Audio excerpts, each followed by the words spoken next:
इंदौर के पारसी मोहल्ला निवासी राजा सोनकर की बीते दिनों आजाद नगर थाना क्षेत्र के पवनपुरी कॉलोनी में चाकू से गोदकर हत्या कर दी गई थी, जिसके बाद से पुलिस ने तत्परता दिखाते हुए इस मामले में शामिल आरोपियों को गिरफ्तार कर लिया था।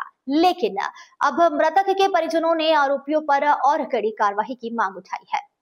दरअसल कलेक्टर कार्यालय में आयोजित जन सुनवाई में मृतक राजा सोनकर के परिजन और क्षेत्रीय लोग पहुंचे। उन्होंने कलेक्टर से मुलाकात कर आरोपियों का जुलूस निकालने और उनके मकान को तोड़ने की मांग की है। इसी के साथ ही मृतक की 5 वर्षीय बच्चे के भविष्य को लेकर भी परिजनों ने मांग रखी है कि उसकी पढ़ाई का पूरा खर्च शासन द्वारा उठाया जाए। इस पर कलेक्टर ने सहमति जताते हुए बच्चे की शिक्षा का खर्च प्रशासन द्वारा वहन किए जाने की घोषणा की है।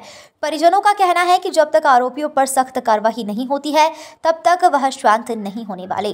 वहीं प्रशासन ने आश्वासन दिया है कि मामले की जांच तेजी से आगे बढ़ाई जा रही है और दोषियों को किसी भी हाल में बख्शा नहीं जाएगा। और वो 2 तो फरार है, वो भी पकड़ा नहीं है, उनका भी कुछ नहीं हुआ। लोग ये वो तो मेरे हस्बैंड भी नहीं जानते थे कौन थे, मोमेडन उनते कहाँ के थे पता नहीं थे, जानते ही नहीं थे किसी को।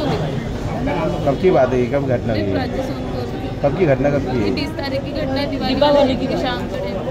कहाँ की घटना ये? पालदा की है।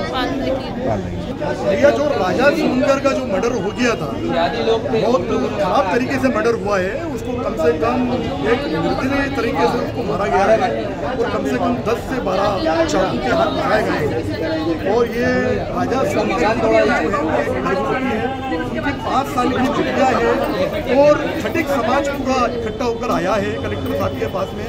जो आरोपी है, एक आरोपी उसमें से फरार है। पूरा समाज ये चाहता है कि वो आरोपी की गिरफ्तारी हो और जो आरोपी लोग हैं, जो मुलजिम लोग हैं, उनके अवैध जो घर बने हुए उनको तोड़ा जाए और राजा सोनकर की जो पत्नी है, जो गर्भवती है, उनका निःशुल्क इलाज हो और जो 5 साल की जो बिटिया है उसको मतलब निःशुल्क उसका एजुकेशन होना चाहिए। और जो राजा सोनकर की परिवार की जो स्थिति है, राजा सोनकर सिर्फ एक व्यक्ति था जो उस परिवार के अंदर जो कमाने वाला था। अब उस परिवार में कोई व्यक्ति नहीं कमाने वाला, तो कलेक्टर द्वारा और सरकार द्वारा इस परिवार की आर्थिक मदद की जाए, यही हमारी मांग है। और जल्दी से जल्दी जो फरार है आरोपी, फिर हम आगे की फिर रणनीति बनाएंगे और इस हिसाब से फिर हम आंदोलन करेंगे।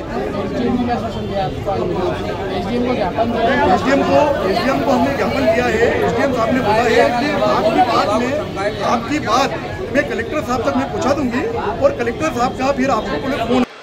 ये जो राजा सोनकर का जो मर्डर हुआ है उसके संबंध में ज्ञापन देने के लिए आए थे, जिससे वो ये मांग कर रहे हैं कि उनके परिवारजनों में एक उनकी बिटिया जो अनाथ हो गई है और एक बिटिया है जो गर्भवती है, तो उसका अच्छे से डिलीवरी हो जाए और बेटिया को भी कुछ आर्थिक सहायता मिल जाए।